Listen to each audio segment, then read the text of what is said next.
y de su misericordia. Le recordamos a los hermanos que hoy a las 3:30 hay oración aquí en el templo. Los hermanos que desean recibir el bautismo del Espíritu Santo y que les quieran recibir sanidad, vamos a orar por la bautismo del Espíritu Santo y por sanidad. De 3:30 a 4 hay oración. A las 4 hay un devocional. Invitamos al grupo de apoyo que se nombró en estos días para que empecemos un trabajo especial. Y también se le recuerda que la última semana de junio tenemos la semana de avivamiento. No sé a cuánto les gusta, pero lo vamos a hacer en el nombre del Señor. A las 3 de la tarde ensayo del grupo de exaltación, y los hermanos que están en ayuno hoy, después de la dominical, pasan a las aulas de enseñanza para terminar allí el ayuno. Vamos a leer, y una cosa que les voy a advertir, hermanos. Esta semana comienza un mes de fútbol mundial. Yo sí les ruego, hermanos, que usted no vaya a perderse un culto por un partido. Véalo si quiere, si a usted le gusta no hay ningún problema, pero hermano, recuerde que Dios es primero. Dios es primero. Ojalá que no coincida con el horario, porque hermano, Dios se nos puede enojar. Dios es primero. Métasele en el corazón esa palabra. Dios es primero. ¿Qué dije yo ahorita? Apocalipsis, ¿qué? Verso 8. Apenas hizo esto, los 4 seres vivientes y los 4 ancianos se arrodillaron delante de él. Cada uno tenía un arpa y llevaba una copa llena de incienso que representa las oraciones del pueblo de Dios. Y todos ellos cantaban esta canción: solo tú mereces tomar el libro y romper sus sellos, porque fuiste inmolado y con tu sangre nos rescataste para Dios de todo pueblo, tribu, lengua y nación, y nos hiciste reyes y sacerdotes y gobernarán sobre la tierra. Amén. Oremos, hermanos. Soberano Dios, es tu palabra gloriosa, preciosa y sublime. Ayúdanos a predicarla esta mañana, a enseñarla, que podamos asimilar tu palabra. En el nombre de Jesucristo, glorifícate en este día, en este pueblo que se ha congregado para alabarte. En el nombre de Jesús, ayúdanos. Amén. Gloria a Dios. Por favor, siéntense y vamos a estar atentos a la predicación de la palabra. El domingo anterior estábamos hablando del tema de la redención. Como es un tema largo, no terminamos, pero yo quiero terminar esta mañana por lo menos hacer un resumen de la redención. Decíamos que la redención, aún desde el Antiguo Testamento, se veía como algo grande e importante. Redimir quiere decir rescatar, comprar, rescatar, comprar mediante el pago de un precio. En el Antiguo Testamento mencionábamos que las deudas se redimían. En el año sabático, las deudas en dinero, y en semovientes se redimían cada 7 años. Y existía el año del jubileo, donde las propiedades, los bienes raíz, se redimían cada 50 años. Nadie podía vender la tierra a perpetuidad, sino que el que compraba sabía que a los 50 años le tocaba regresarla, y el que vendía podía redimir su tierra, su casa, su hacienda a los 50 años. En el Antiguo Testamento se redimían casas, tierras, fincas, animales y seres humanos. Era un sistema el primogénito de todo animal era consagrado a Dios. El primogénito de todo hombre en la familia era consagrado a Dios. En el Nuevo Testamento, la iglesia se ve como los primogénitos. Nosotros somos primicias en el Nuevo Testamento, porque fuimos los primeros en creer al evangelio de la gracia. Por eso se llaman primicias. Gloria a Dios. Y eso se pagaba con dinero o de alguna manera. La persona que, el varón que moría sin dejar hijos, su hermano siguiente redimía sus tierras, y la viuda y el hijo que tuviera ese matrimonio era del muerto. Era una manera de redimir y de mantener viva la generación de esa familia. Era una manera de la redención en el Antiguo Testamento. Los esclavos, que era la cultura muy normal, aún en el Nuevo Testamento se ve la cultura de los esclavos. El esclavo era una persona, antiguamente se miraba simplemente como un semoviente de negocio. Si usted era un capataz, dueño de fincas, tenía como empleados esclavos, a quienes usted no les pagaba sueldos, sino simplemente les daba la comida y no más. Si usted se aburría con los esclavos, entonces podía llevarlos a la feria y los vendía como vender un burro, un animal, una vaca, y se los vendía al mejor postor. En este caso, el esclavo del Antiguo Testamento nunca dejaba de ser esclavo. Si éste estaba aburrido con él, iba a la feria y lo vendía a otro. Es decir, se lo vendía al mejor postor. En el caso de la redención espiritual, y citamos ese caso como introducción, porque nosotros, ya hablando en el terreno espiritual, la iglesia, usted y yo, no éramos iglesia, éramos esclavos, éramos siervos del diablo, éramos siervos del pecado, estábamos en tinieblas, éramos hijos del diablo. Así no nos guste, pero así es. Nosotros por nacimiento éramos hijos de Adán, pero por nuestros hechos éramos hijos del diablo. Descendientes de Adán por nacimiento y descendientes del diablo en el terreno espiritual. Jesús le dijo a su pueblo: vosotros sois de vuestro padre el diablo. ¿Por qué? Porque las obras de él queréis hacer. Y dice, él ha sido mentiroso y padre de mentira desde el principio. Cuando habla mentira, de suyo habla, porque siempre ha sido mentiroso desde el principio. ¿Cuántos mentirosos hay aquí esta mañana? Esa risa es sospechosa.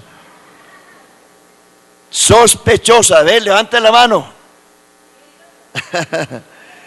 Ojo, Jesús dijo, esto lo dijo el Señor, no lo digo yo: vosotros sois de vuestro padre, ¿qué? ¿Aló? ¿Por qué? Porque las obras de él. ¿Por qué? Porque él ha sido homicida, padre de mentira. y ha sido mentiroso desde el principio. Cuando habla mentira, de suyo habla, porque ese es su origen, mentira. Y eso, hermanos, es triste, porque si algo aflora en los labios de los creyentes es la mentira. Puede que aquí no, pero por allá en los marcianos de por allá pero hermano, no nos curemos en salud, mirémonos nosotros para adentro. ¿Quién de nosotros no ha metido una mentira alguna vez? Ah, sí, ahí sí les gusta, ¿no? Mentirosos. Pero la Biblia dice, ahí en Romanos capítulo 3, dice que sea Dios veraz. Sí, pero no se vaya con ese manto a misa, hermano. ¿Por qué? Porque dice la Biblia, el que mentía, no mienta más. Y Apocalipsis capítulo 21, verso 7 dice que los mentirosos estarán en el lago de fuego. ¿Cuántos mentirosos hay aquí? Prepárese, hermano. Entonces nosotros por nacimiento éramos hijos de Adán, pero en hechos y por las obras nos constituimos hijos del diablo. Efesios 2 dice que nosotros éramos esclavos del diablo porque éramos hijos de las tinieblas. Usted y yo, hermano, eso éramos. Y dice Pablo, esto erais. Nosotros somos lo que somos porque Dios es muy bueno. Y si no, estábamos igualmente en la feria de los esclavos y estábamos destinados a morir en pecado y estábamos destinados a la condenación. Por eso el evangelio hay que amarlo, a Cristo hay que amarlo, porque Cristo se hizo siervo de la circuncisión para venir a liberarnos del pecado, de la esclavitud, de la muerte y del diablo. Cristo, siendo Dios, se hizo el pariente cercano. Decíamos el domingo, ¿quién podía redimir? El pariente cercano, su hermano, su tío, su primo, alguien que tuviera descendencia en su sangre, que tuviera no un sistema de filiación familiar, no, sino que tuviera una línea sanguínea. Ese podía redimir, nadie más podía redimir. ¿Cómo podía Dios redimir criaturas como usted y como yo? ¿Cómo? La única manera como Dios podía redimirnos a usted y a mí es que el Dios del cielo se hiciera pariente cercano a nosotros. No había otra alternativa, y eso fue lo que Dios hizo, amigo. Eso fue lo que Dios hizo, se hizo pariente cercano. ¿Cómo se hizo pariente cercano? El hermano leía el texto ahora, indiscutiblemente grande es el misterio de la piedad. Dios fue manifestado en carne. Dios, hermanos y amigos, se hizo carne. Dios se manifestó en carne. A la tierra no vino la segunda persona de la Trinidad, no existe una segunda persona. El que vino a la tierra fue Dios. Dios manifestado en carne. Dios en la tierra se hizo hijo. Dios en la tierra se hizo humano. Del cielo no vino un hijo, porque si en el cielo hubiese habido un hijo, habría una madre también allá. Y si Cristo es hijo eterno, quiere decir que María es madre eterna, y eso no es verdad. Dios, Cristo es el Dios eterno, el Padre eterno, pero no es el Hijo eterno. Dios vino del cielo a la tierra y se hizo en la tierra, se hizo hijo. Amén. Y en condición de hijo se humilló hasta la muerte y muerte de cruz, por lo cual fue exaltado hasta lo sumo y se le dio un nombre que es sobre todo nombre. Ese es un texto bien clave. Y mire este otro texto, San Juan 1:1, 1:1 al 3, el 10 y el 14. San Juan 1, en el principio era el verbo. Usted lo sabe de memoria. El verbo, la antigua versión dice, el verbo estaba en Dios y el verbo era Dios. Todas las cosas por Él fueron hechas y sin Él nada de lo que ha sido hecho fue hecho. Verso 10, en el mundo estaba. ¿Quién era el que estaba en el mundo? Jesucristo. ¿Y quién es Jesucristo? Dios. Ya se lo acabo de leer. En el principio era el verbo estaba en Dios y el verbo era Dios. Y el verso 10 dice, en el mundo estaba. ¿Quién? Dios. El mundo por Él fue hecho. ¿Por quién? Dios. Pero el mundo no le conoció. El verso 14, y aquel verbo que era Dios se hizo carne y anduvo entre nosotros y vimos su gloria como del unigénito del Padre, lleno de gracia y de verdad. El que vino a la tierra fue Dios. Y le cito algo más. En el Salmo 113 dice, ¿quién como Jehová, que se humilla a mirar a los hijos de los hombres? Cuando se humilló el Señor, cuando se hizo carne. Ahí fue cuando Él se humilló para hablar el lenguaje de los hombres, para hablar como hablan los hombres, para caminar como caminan los hombres, para dormir, para comer, para sentir las mismas dificultades de los hombres. Dios se hizo. Gloria al nombre del Señor. Gloria al nombre del Señor. Entonces Dios se hizo pariente cercano, se hizo semejante a nosotros. Dice Filipenses 2:5, haya pues en vosotros el sentir que hubo en Cristo, el cual siendo Dios, dice una nueva versión, el cual siendo Dios no escatimó el ser Dios como cosa que aferrarse, sino que se despojó. Amén. Haciéndose siervo y semejante a los hombres. Y estando en esa condición se humilló.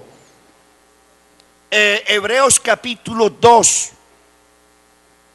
dice, por tanto, es necesario que con más diligencia atendamos a las cosas que hemos oído, no sea que nos deslicemos.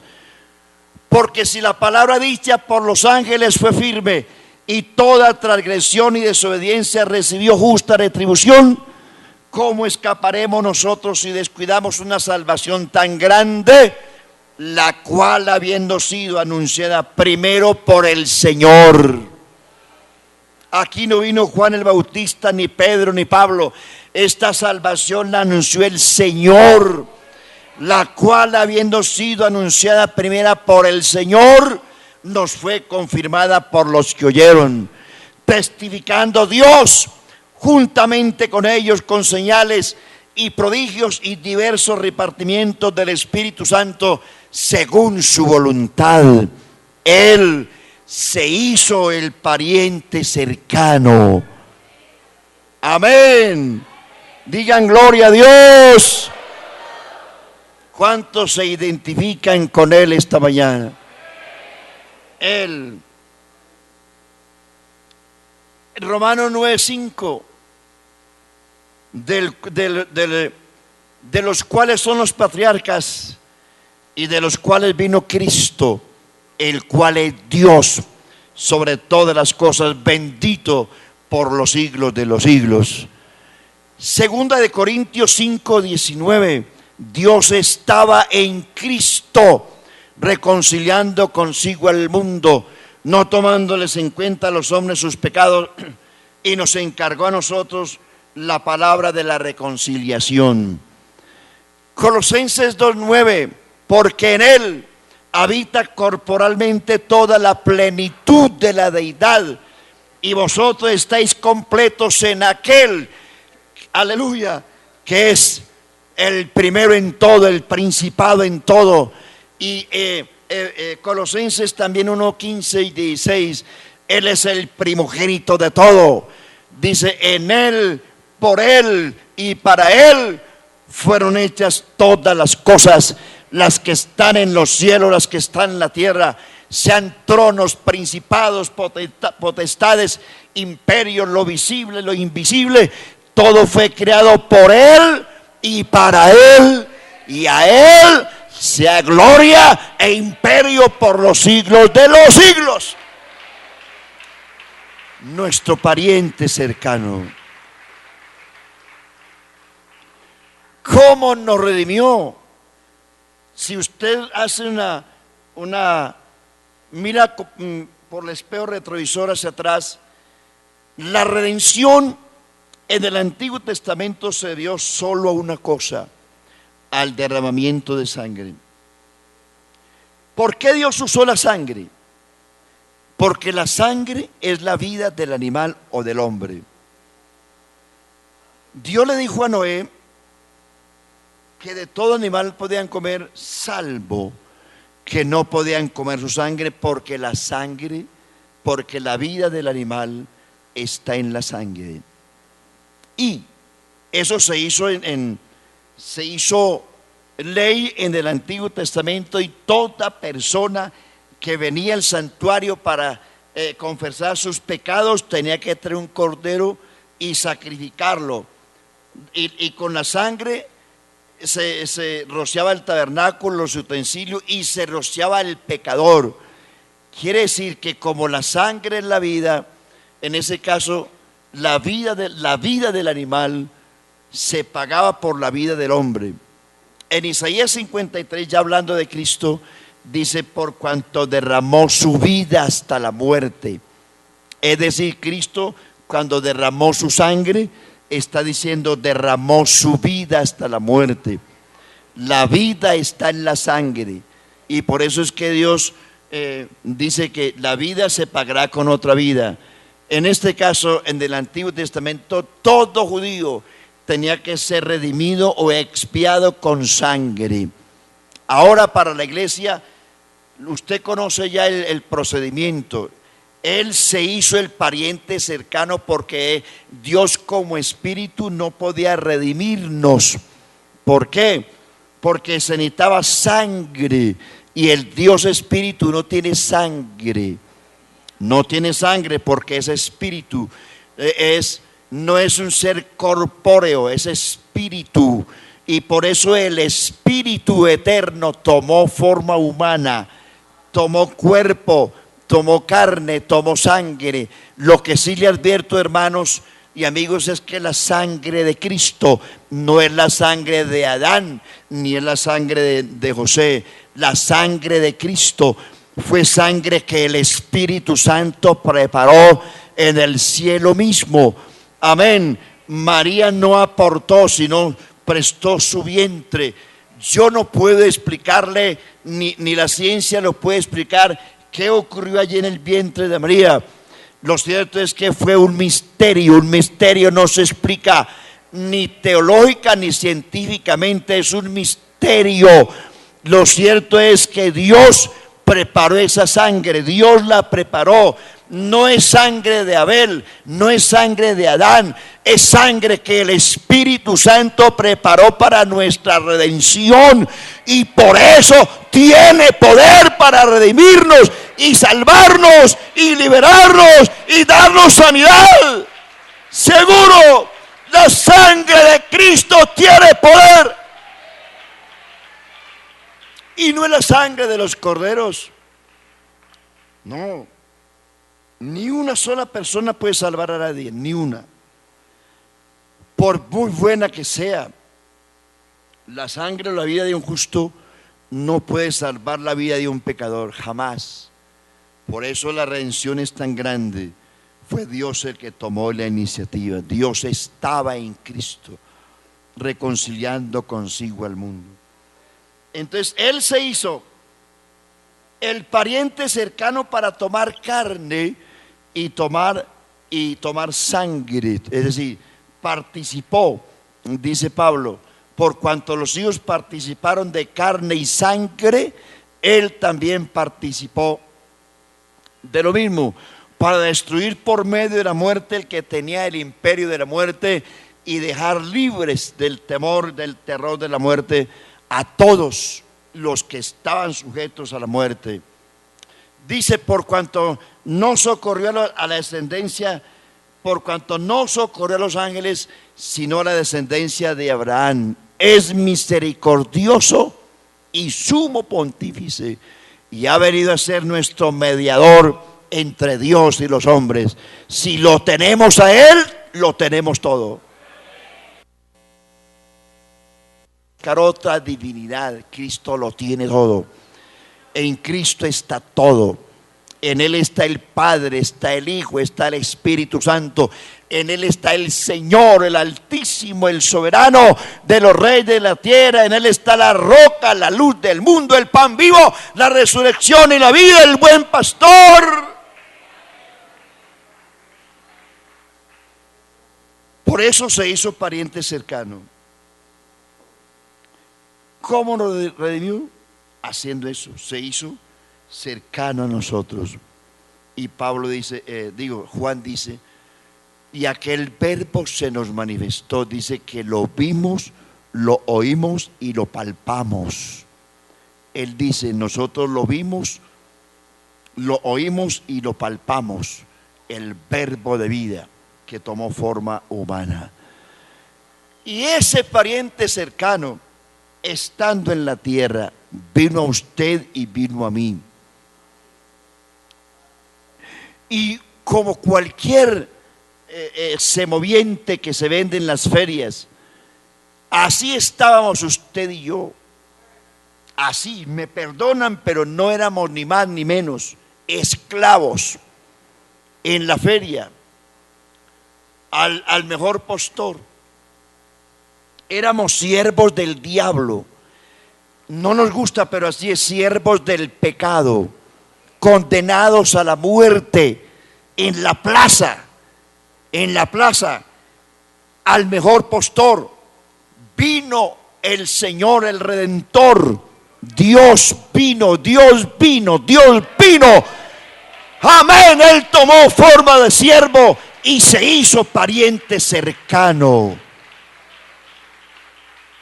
Y el pariente cercano dijo, el Hijo del Hombre vino a buscar y a salvar lo que se había perdido. Estábamos perdidos, no había otra alternativa, no estábamos medio perdidos. Cristo no vino a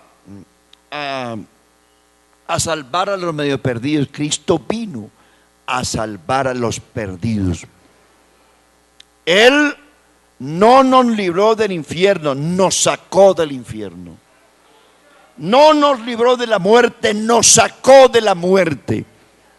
No nos libró del diablo, nos arrebató de las garras del diablo. Él, Lucas 11:20 dice, cuando el hombre fuerte, armado está, en paz está lo que posee.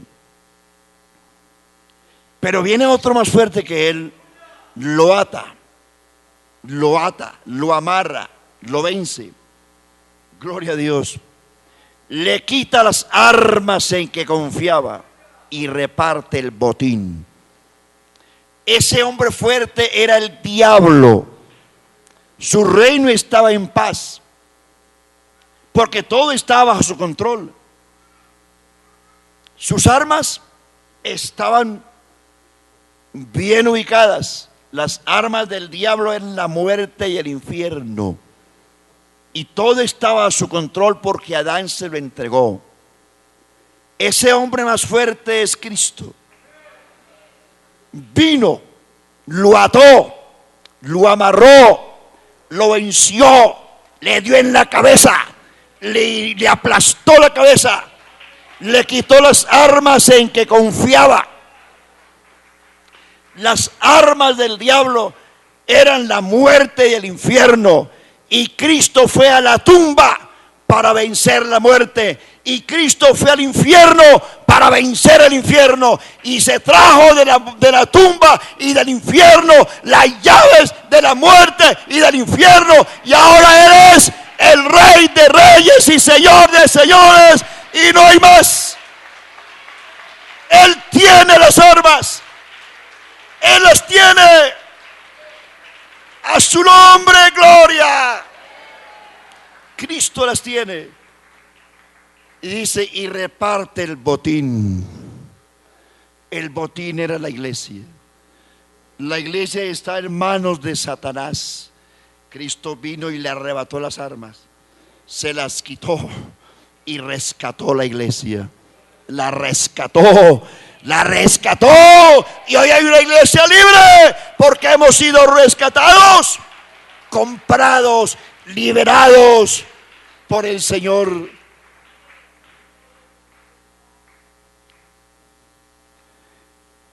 ¿De qué nos redimió Él? Miren, Cristo nos redimió de algo, para algo y para alguien.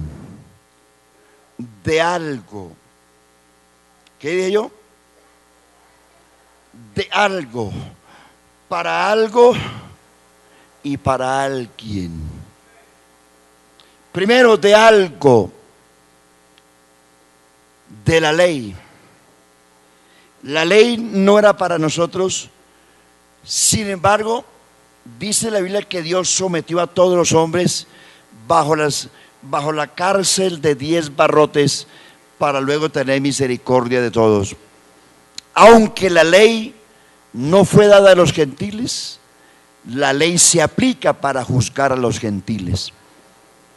Nosotros somos liberados de la ley si creemos en Cristo. Timoteo 1 dice, ¿para quién es la ley? Dice, para los adúlteros, fornicarios, homosexuales, parricidas, matricidas, etcétera.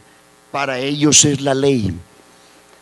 Hermanos y amigos, Cristo con su muerte nos libró de la ley. Pero si usted no le cree a Cristo, va a ser juzgado por la ley.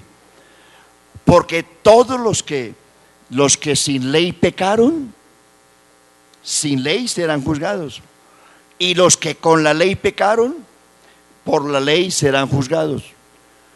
Entonces, la ley tuvo su asta para los que creen. La bendición que Dios hizo en la redención es para los que creen. Nos libró de la ley.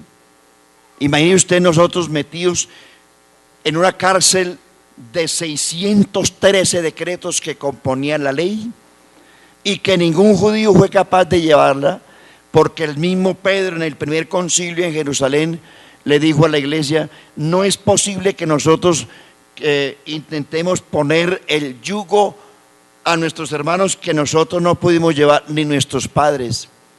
Antes creemos que por la gracia de Dios somos salvos así como ellos. La ley nadie la obedeció. Cristo en Mateo 5:17 dice: yo no he venido para abrogar la ley, sino para cumplirla. ¿Y cómo se cumple la ley? La ley se cumple cuando se ejecuta. ¿Y cuando se ejecuta la ley? Cuando se le da pena de muerte al que viola la ley. Ahí es como se cumple la ley. Y ninguno en el Antiguo Testamento cumplió la ley.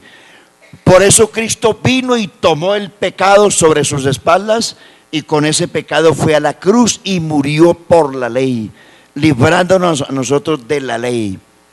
Segundo, nos libró de la maldición de la ley. ¿En qué consistía la maldición de la ley?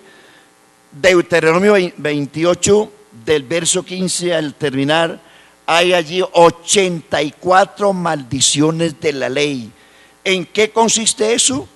La maldición de la ley consistía en que el que no obedecía la ley, recaía sobre él todas esas maldiciones. Y acontecerá que si no oyeres atentamente la voz de Jehová tu Dios, vendrán sobre ti todas estas maldiciones y te alcanzarán. Allí hay 84 maldiciones y Cristo nos libró de todas ellas, hermanos. Amén. Por eso Cristo sea el honor y la gloria. ¿Hay que amar a Cristo o no? Amén. Tercero, nos libró del pecado. Sí, Señor. Estoy hablando de qué nos libró de algo. Ya he dicho, de la ley, de la maldición de la ley. Nos liberó del pecado. Si usted peca es porque quiere. Es libre, su libre albedrío si lo hace. Pero Cristo lo libró del pecado. Que soy débil, Cristo nos dio la provisión, nos dio el poder del Espíritu Santo para resistir la tentación. Yo sé que sí podemos, en el nombre de Jesucristo, sí podemos. No diga el débil, débil soy, porque en Cristo somos más que vencedores. No solamente Cristo nos redimió con su sangre, sino que nos dio el bautismo del Espíritu Santo para resistir al diablo y sus tentaciones. ¿Que podemos vencer el mundo? Sí, sí. Yo digo sí, en el nombre de Jesús, sí. No temáis, dice el Señor, yo he vencido al mundo. Cuarto, 5, nos libró de la muerte. Si usted se muere ahora en Cristo es ganancia. Antes la gente, el terror de la muerte sin saber para dónde se iban. Después de la resurrección ya sabemos a dónde van los cristianos. Amén. ¿Se quiere morir?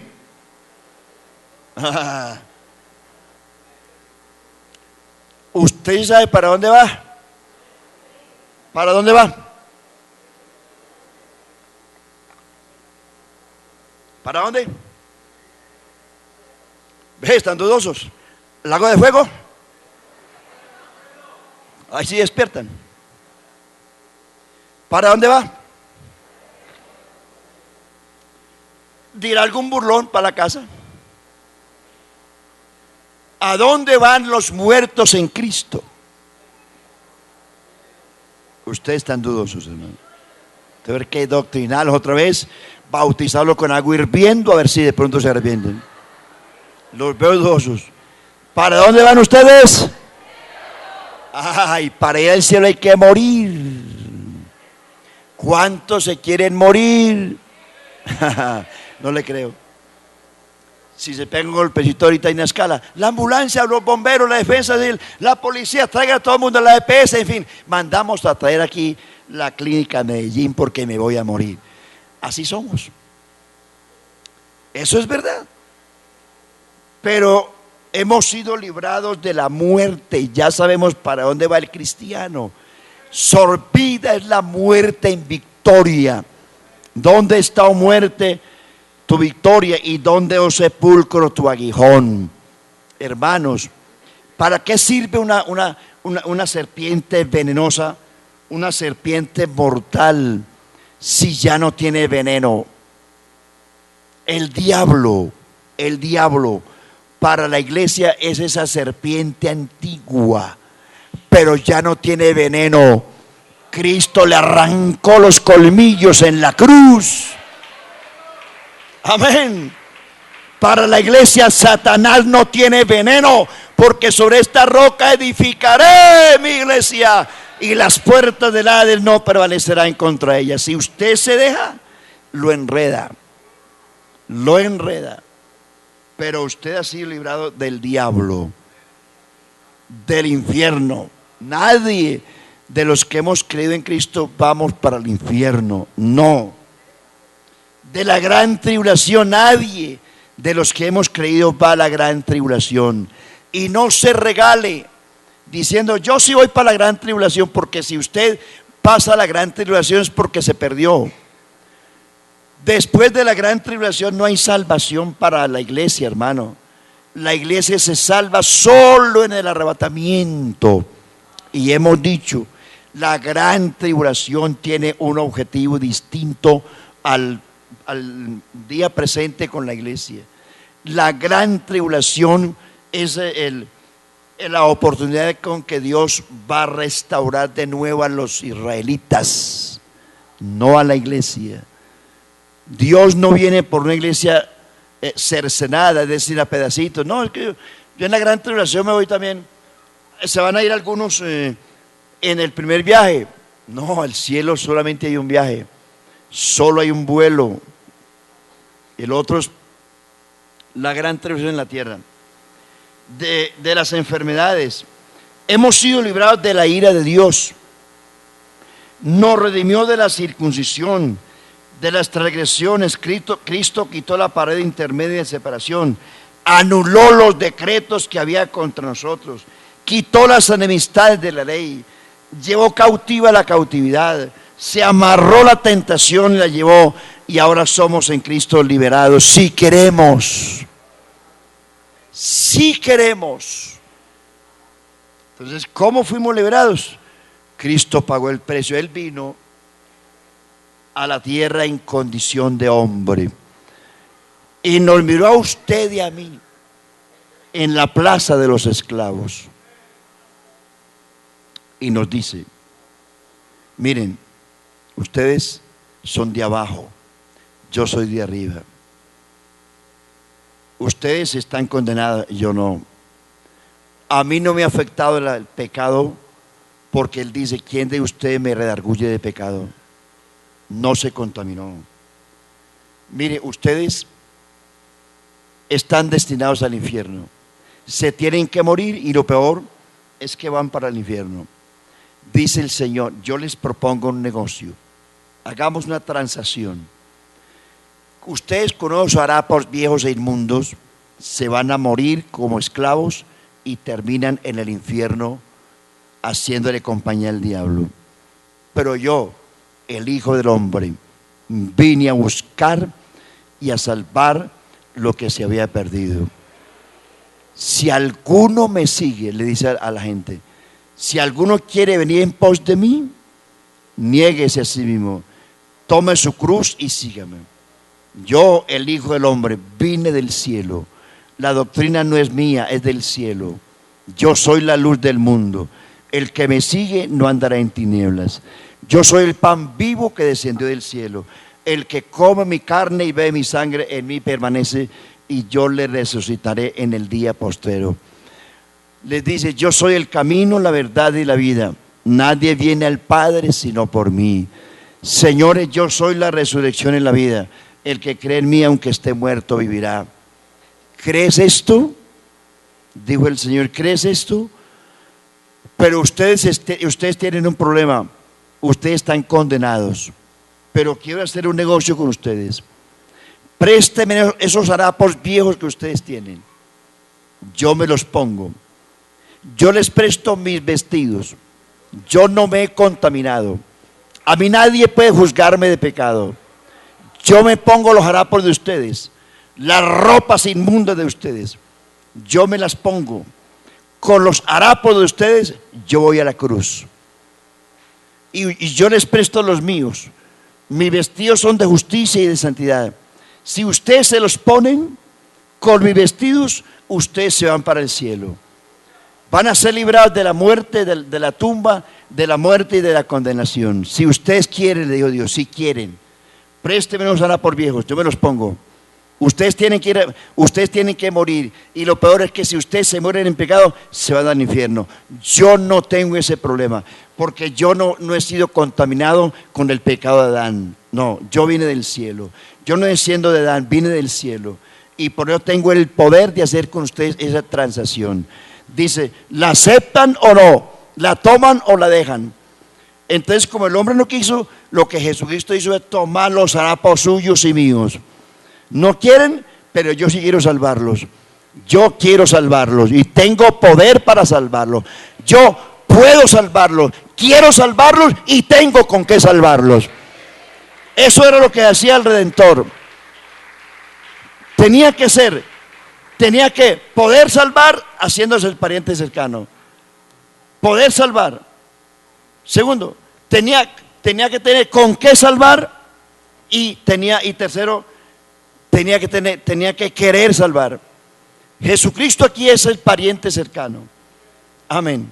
Gloria al nombre del Señor. Puede salvar, quiere salvar y tiene con qué salvar. Él se toma sus harapos y los míos y nos pone los de Él. Vístase con los míos. Con sus harapos yo voy al cielo, a la cruz. Y ustedes con mi ropa se van al cielo. ¿Aceptan, sí o no? Y Cristo los tomó y con sus harapos inmundos, llenos de adulterio, fornicación, mentira, homicidio, etcétera, etcétera, idolatría y toda clase de vulgaridades, los tomó, se los echó a sus espaldas y con ellos fue a la cruz, fue crucificado con ellos. Cristo dejó el pecado colgado en la cruz y se fue a la tumba, venció la muerte, se fue al infierno, venció el infierno y ahora está por encima de todos los cielos, sentado sobre todo poder y principado. Y ahora es el Salvador del mundo, el Redentor, el Liberador, el sumo sacerdote. Somos redimidos. Y por eso, Apocalipsis 5. Yo voy a terminar ahí. Dice Juan que él vio un libro en el cielo. Ese libro denota propiedad. Ese libro es la escritura donde está registrado la redención.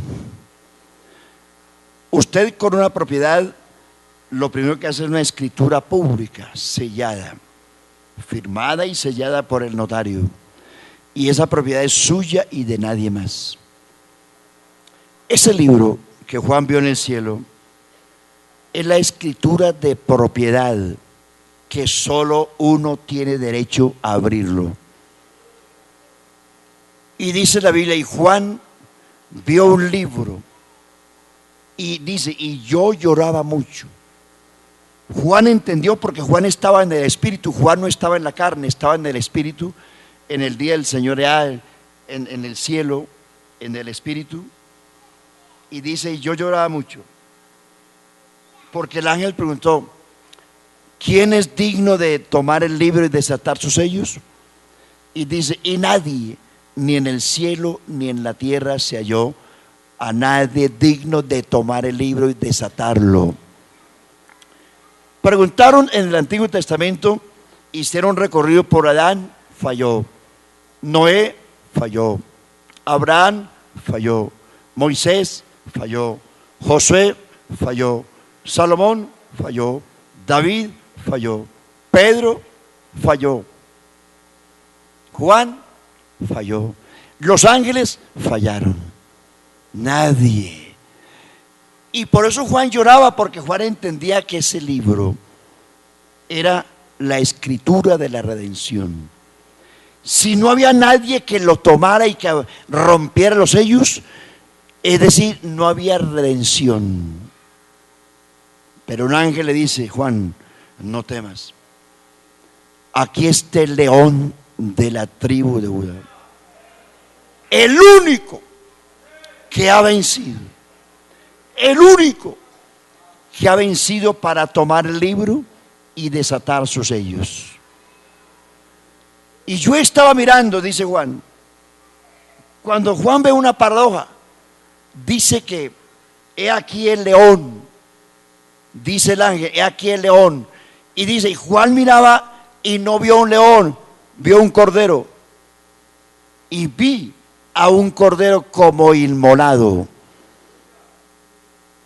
porque Jesucristo es el león de Israel y es el cordero de la iglesia. Y vi como un cordero inmolado que se acercó al trono y tomó el libro. El único digno, hermanos, porque no hay otro más grande que Él. Solo Él puede tomar el libro y desatar los sellos. Solo Él puede salvar. Solo Él merece la gloria esta mañana. Solo Él. No le dé gloria a ninguna trinidad que no existe. Solo Cristo es digno en el cielo y en la tierra de tomar el libro, desatar sus sellos. Solo Él. Y vino y tomó el libro del que estaba sentado en el trono. Hermanos, y una vez de que tomó el libro, no sé por qué a veces nosotros en la iglesia nos da tanta pereza cantarle a Dios. A veces lo hacemos por costumbre. Y vino y tomó el libro. Y cuando hubo tomado el libro, los 24 ancianos, los 4 seres vivientes, millones de ángeles, se postraron ante Él. Y a esos millones de ángeles se unió todos los seres vivos. Y a los seres vivos se les dijo, y a todo lo creado que está en el cielo y en la tierra, en el mar y debajo de la tierra, a todo lo que existe en el universo, oí decir, al que está sentado en el trono, sea 7 cosas. Y déjeme decirle esto, hermano. Cristo no vino a recuperar nada para Él. Él no perdió nada. El que lo perdió fue el hombre. Por eso Cristo dice en Mateo 28, 18, dice, toda potestad me es dada en el cielo y en la tierra. Hágale exégesis. Cristo no recibió de otro mayor esa potestad. Simplemente Adán lo perdió todo. Y Cristo lo que vino fue a recuperar lo que Adán perdió. Y cuando Él dice toda potestad me es dada, quiere decir todo poder ha sido recuperado en el cielo y en la tierra. Cristo recuperó todo el poder que tenía Satanás, que le arrebató a Adán. Cristo lo recuperó colgando al diablo en la cruz, colgando la ley en la cruz, el acta de los decretos, colgando la maldición, colgando nuestros pecados en la cruz. En la cruz quedaron colgados, y el que fue clavado en la cruz se soltó de la cruz y ahora es el Dios del universo, merecedor de todo honor. Y por eso dice a todo lo creado.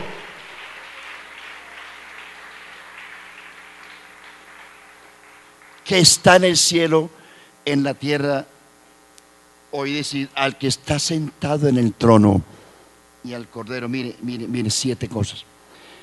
Sea el poder, las riquezas, la sabiduría, la fortaleza, la honra, la gloria y la alabanza por los siglos de los siglos. Esto no lo necesita Él, porque Él lo tiene todo. Esto, hermanos queridos, en la redención fue lo que Cristo le entregó a la iglesia. Usted y yo, no como individuos, sino como iglesia, tenemos esta mañana, por la redención de Cristo, poder, riquezas. No le haga apología a la pobreza. El Cristo nuestro tiene poder de darle a usted bendiciones espirituales y materiales. Solo sea fiel. No más. Sea fiel. Témale a Dios y espere. Espere. Mis ojos pondré en los fieles de la tierra para que estén conmigo. El que anduviera en el camino de la perfección, este me servirá. Sea fiel. Iglesia, témale a Dios, que Cristo en su muerte en la cruz recuperó para usted. No para Él, porque Él nunca perdió el poder. Poder, hermano, iglesia, usted tiene poder aunque no lo crea. Riquezas, sabiduría, amén, fortaleza, honra, gloria y alabanza. Eso se lo dio Dios a la iglesia. ¿Por qué? Porque Cristo, estas 7 cosas le dio el Señor a la iglesia cuando hizo la obra de redención, haciéndose el pariente cercano. Porque Cristo está sentado sobre todo principado, autoridad, poder, señorío y sobre todo nombre que se nombra no solo en este siglo, sino también en el venir. Esa es la vida que tenemos. Usted tiene 7 bendiciones que Cristo recuperó para usted en la cruz. Y Cristo se sentó a la diestra de la majestad. Diestra no es lugar, sino posición y posesión. Entonces, cuando dice que está Cristo sobre todo principado, autoridad, poder, señorío y sobre todo nombre que se nombra en este siglo, no solo en este siglo, sino también en el venidero, esa es la diestra. No es lugar, sino posición y posesión. La diestra de Dios no es un estado físico, sino de poder, de dominio y de autoridad. Cristo está sobre todo nombre que se nombra, no solo en este siglo, sino también en el venidero. Amigo, a usted Cristo también lo redimió. Y quiero invitar a un amigo esta mañana para que disfrute de la bendición de ser redimido. Me perdona, pero uno sin Cristo no vale nada. Sin Cristo es esclavo del diablo, es esclavo del pecado y está con el terror de la muerte encima, que si se muere se va a condenar. Con Cristo somos libres de la ley, de la maldición de la ley, de la muerte, del pecado, del infierno, del diablo, y tenemos seguridad de vida eterna una vez que el cristiano se muera. ¿Habrá alguno de ustedes esta mañana que quiere entregarse a Cristo? Yo quiero orar por alguien. Tengan la bondad, hermanos, se colocan de pies. ¿Usted quiere orar por una persona esta mañana? Porque el culto evangelístico no es solamente por la tarde. Una dominical también puede haber gente que se quiera arrepentir. Cierre tus ojos, hermano, y ora mentalmente. Si hay un amigo a su lado, invítelo que venga. Amigo, para usted también esta bendición. No se me vayan, que no hemos orado, nuestros hermanos. Vamos a orar por los amigos. ¿Hay algún amigo aquí? Hermano, ¿hay algún amigo que lo acompañe que quiera venir? ¿Hay alguien? ¿Dónde están los líderes de evangelismo? ¿Hay alguien por allá a su lado? ¿Quiere ser redimido esta mañana? Cristo ya hizo la obra de redención. Lo que a usted toca es aceptarla, recibirla esta mañana. Oremos. Levante su voz, hermano. No, oren todos, que yo quiero oírlos a todos orar. Si está agradecido con Dios, levanta tu voz. Da gracias por la redención, por la liberación, porque hemos sido libres del pecado, de la ley, de la maldición, de la enfermedad. Soberano Dios, gracias. Gracias, Señor. Tu palabra vive. Tu palabra es preciosa. Gracias por la redención de nuestras almas. Gracias por la redención de nuestras almas, de nuestras vidas. Gracias.